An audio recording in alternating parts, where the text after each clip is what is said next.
जय श्री कृष्णा दोस्तों। मैं जब विधवा हुई तो मेरी देवरानी ने मेरी शादी अपने पति से करवा दी और वो मेरी सौतन बनकर दिन रात मेरी सेवा करने लगी। वो रोज रात को मुझे 2 ऑमलेट के साथ देसी घी का पराठा खिलाती और कहती, जल्दी तू हमारे परिवार के वारिस को जन्म देगी। और जब मैं सुबह उठती तो मेरे पर्स में ढेर सारे पैसे रखकर मुझे डॉक्टर के पास ले जाती।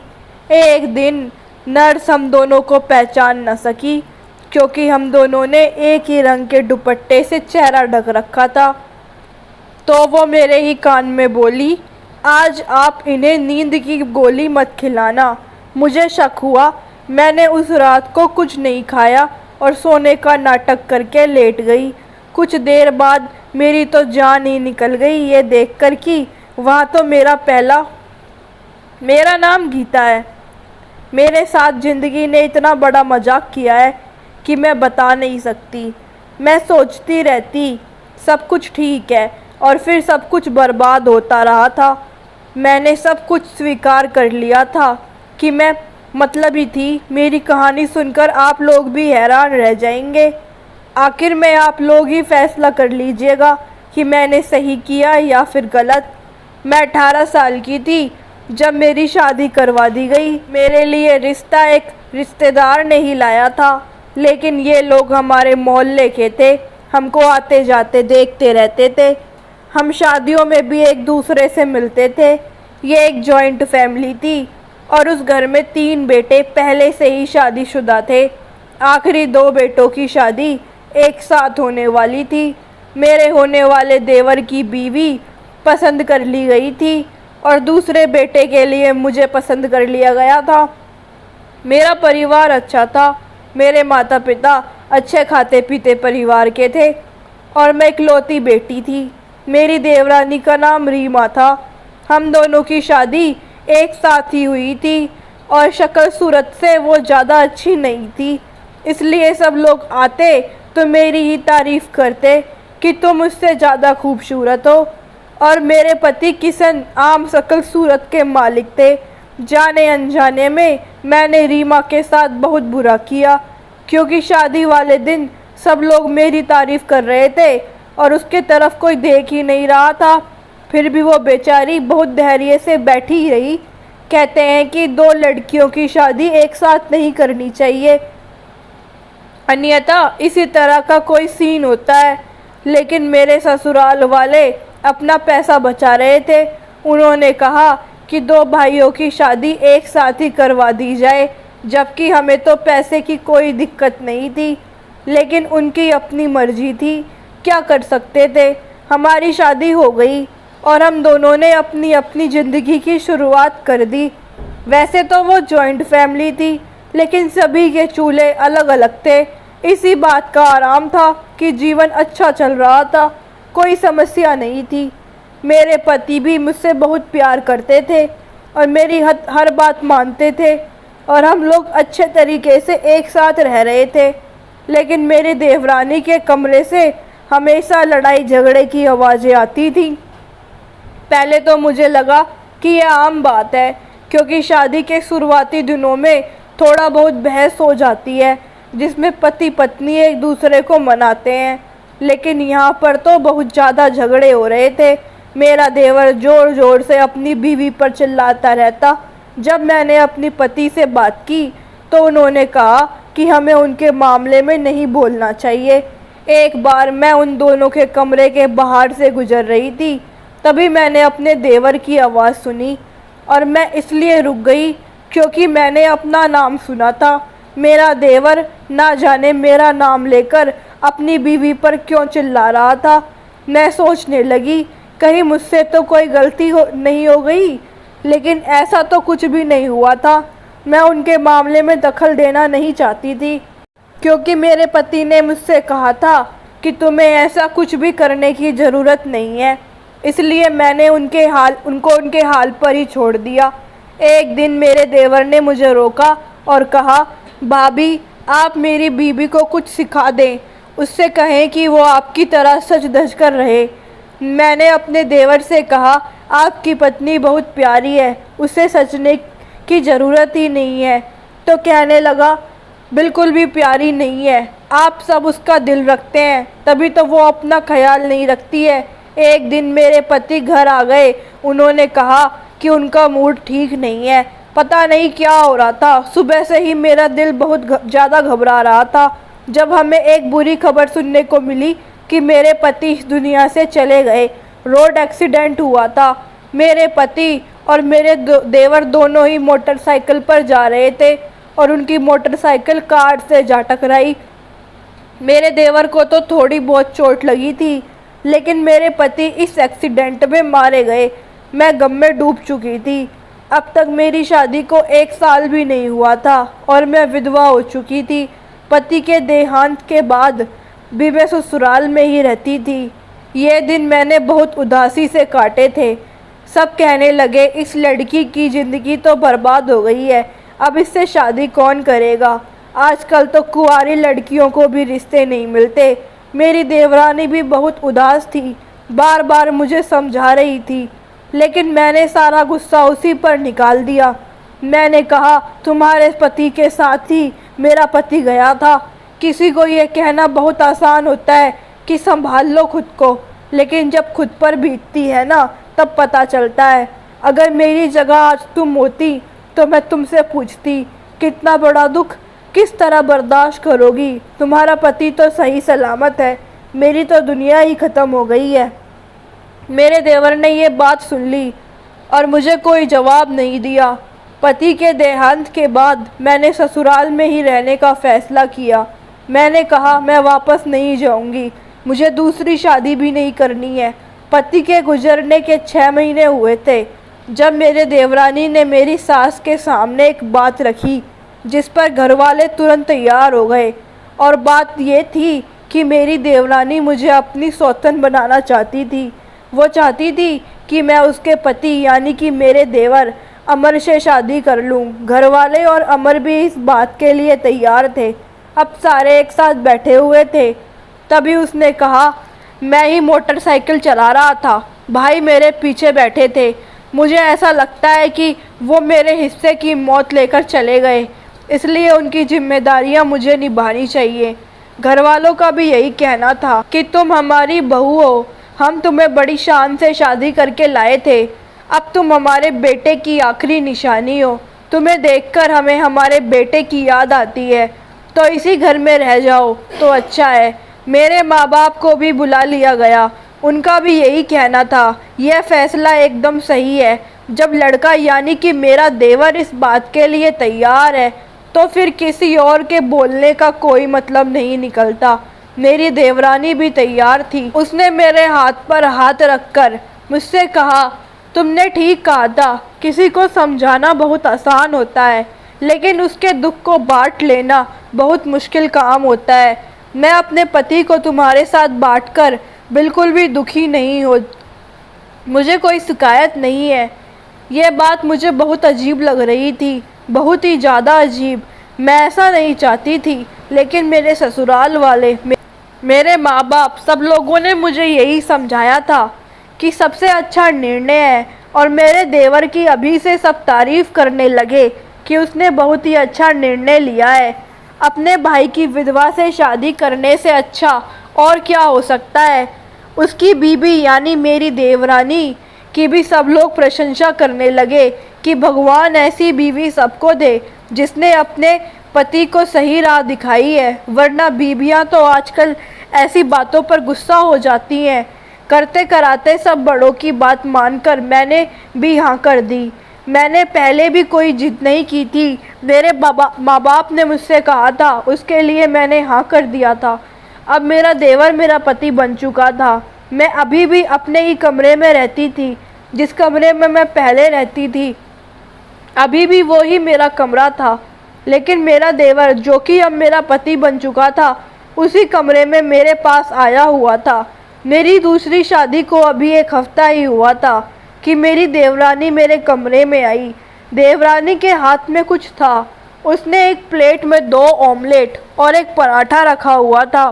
कहने लगी, मैं ये तुम्हारे लिए लाई हूँ। मैंने इन्हें अपने हाथों से बनाया है और ये देसी घी में बनाए हुए हैं और ये ऑमलेट भी है। मैंने कहा, आप इस समय मुझे ये सब क्यों खिला रहे हो? वैसे भी मेरी आदत थी, मैं रात को खाना नहीं खाती थी। उसने कहा, अब तुम्हें अपना बहुत ज़्यादा ख्याल रखना होगा। तुम अपना ख्याल रखोगी तो तुम्हारी सेहत अच्छी होगी, भगवान जल्दी तुम्हारी कोख भर देगा। मैंने कहा, तुम्हें मेरे बच्चों में क्या दिलचस्पी है? तुम खुद अपने बच्चों को पाने के लिए ये सब क्यों नहीं करती? उसने कहा, मैं भी यही रोज़ करती हूँ, लेकिन तुम्हारे भी बच्चे होने चाहिए ना। अच्छा लगेगा मुझे जब तुम्हारी गोद में बच्चा होगा और मेरी भी। काश कि मुझे मेरे पहले पति से बच्चा हो जाता तो कम से कम उसकी कोई निशानी मेरे पास रह जाती। यह सुनते ही रीमा ने मुझे हैरानी से देखा और कहा, यह बात सुनकर तो तुम्हें बहुत अजीब लगेगा, लेकिन भाइयों के बीच कोई राज नहीं होता। अमर ने मुझे यह बात पहले ही बता दी थी कि तुम्हारा पहला पति इस दुनिया से चला गया, पर वो कभी भी तुम्हें संतान नहीं दे सकता था और दुनिया की नज़र में तुम बांझ हो जाती। जो भी होता अच्छे के लिए होता है। मैंने कहा, मेरा पति मर गया तो ये अच्छी बात है? उसने कहा, मेरा मतलब ये बिल्कुल भी नहीं था। मैंने तुम्हारा भला सोचा है, वरना कौन अपना पति ऐसे किसी के साथ बांटता है? तो मेरे एहसान का ये बदला दे रही हो मुझे? उससे इस तरह की बातें करके मेरा भी दिमाग ना जाने क्यों ख़राब हो गया। मैं सोचने लगी, अपने पति से मेरी शादी कराने में उसे कौन सा फ़ायदा हो सकता था। फिर भी उसने ये सब कुछ किया। मैंने उससे काफ़ी माफ़ी मांगी और पराठा और ऑमलेट जो वो लेके आई थी वो खा लिया। वो वाकई बहुत अच्छी थी, मेरा भी ख्याल रखती थी। ऐसा भी कभी नहीं हुआ था कि उसने कभी मेरे साथ बदतमीजी की हो। हालांकि मैंने एक बार गुस्से में आकर उसे बुरी तरह से डांटा था, लेकिन उसने कुछ भी नहीं कहा। और अमर भी मुझसे बहुत प्यार करता था। मेरे प्रति उसका रवैया बिल्कुल भी ऐसा नहीं था कि जैसे मैं पहले उसकी भाभी थी। थोड़ा शर्मीलापन सामान्य था, लेकिन वो मेरे साथ पहले दिन से ही ऐसा व्यवहार कर रहा था जैसे मैं पहले दिन से ही उसकी बीवी हूँ। और वो मुझे बहुत ज़्यादा प्यार करता था, वो मेरा ख्याल रखता था। कभी कभी तो मुझे ज़बरदस्ती उसे अपने कमरे से बाहर ले जाना पड़ता था और कहना पड़ता था कि जाओ और अपनी पहली बीवी को भी समय दो, जिसने मेरे लिए इतना बड़ा बलिदान दिया है। और मेरा पति किसी छोटे बच्चे की तरह जिद करने लगता और मेरे कमरे से जाता ही नहीं था। मेरी सास ने मुझे समझाया कि उसे अपनी तरफ से ज़्यादा प्यार मत दो, तुम बहुत ज़्यादा खूबसूरत हो।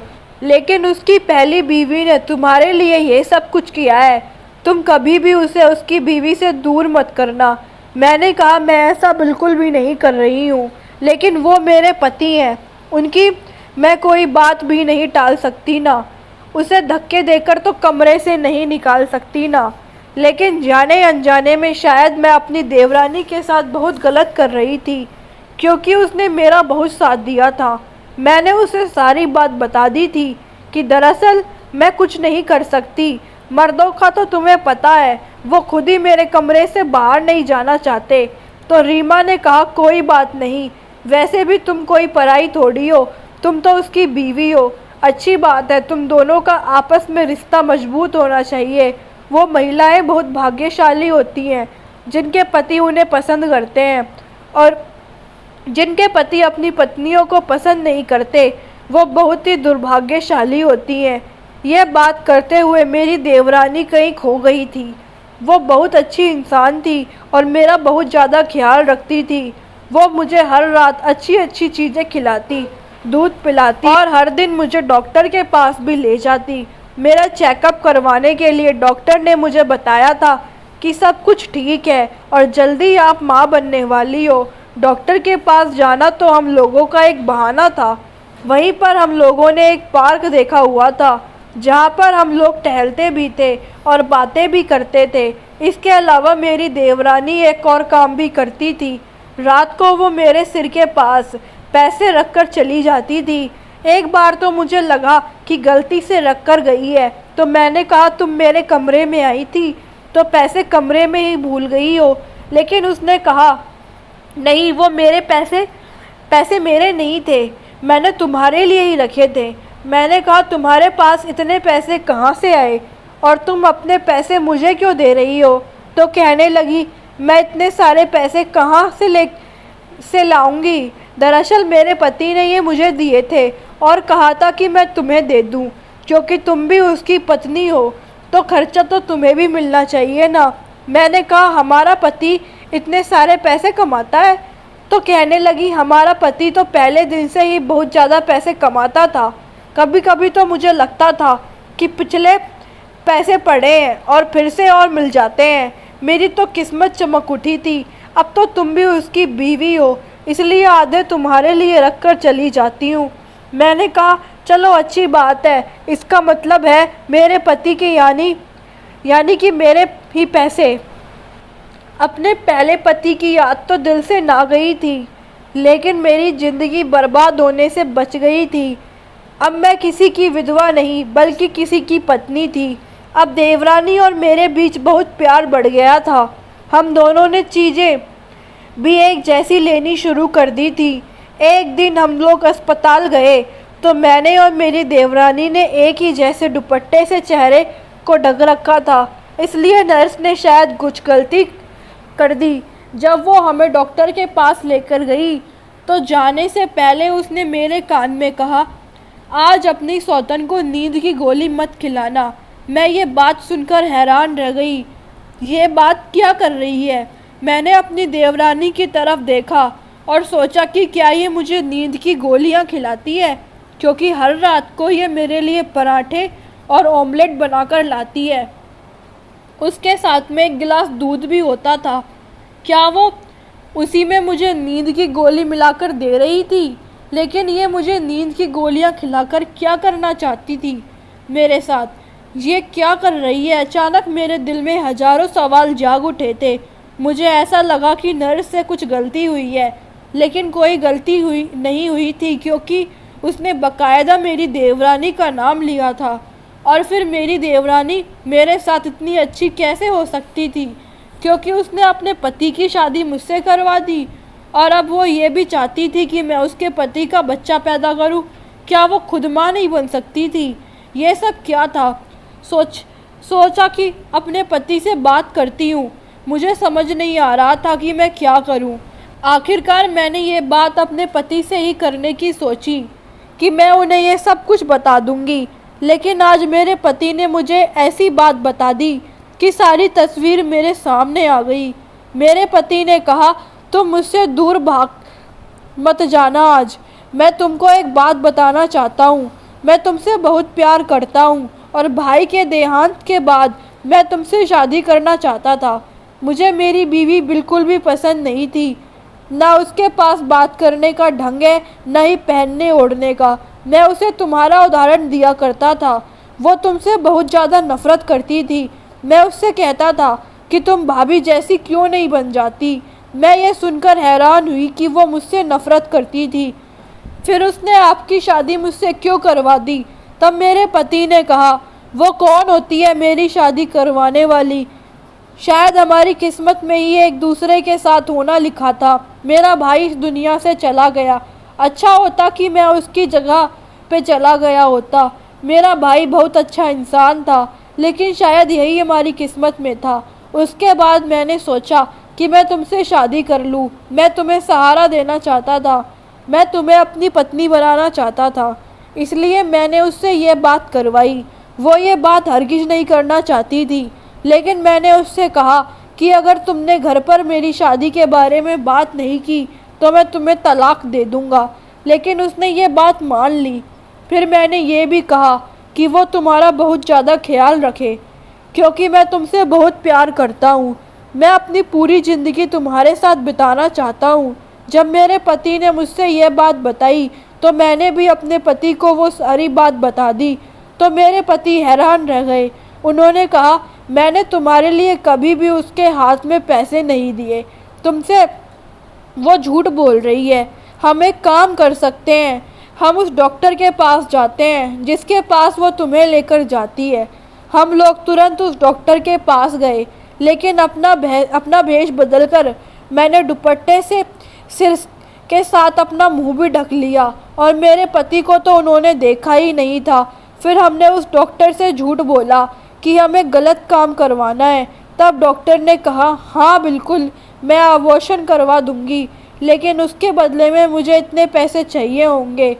उसके बाद हमने डॉक्टर से कहा, हमने तुम्हारी रिकॉर्डिंग कर ली है, तुम यहाँ पर गलत काम करती हो, वो भी रिश्वत लेकर। वो थर थर काँपने लगी और कहने लगी, ये बात आप किसी को मत बताना, नहीं तो मेरा लाइसेंस रद्द कर दिया जाएगा, मैं डॉक्टर नहीं रहूँगी।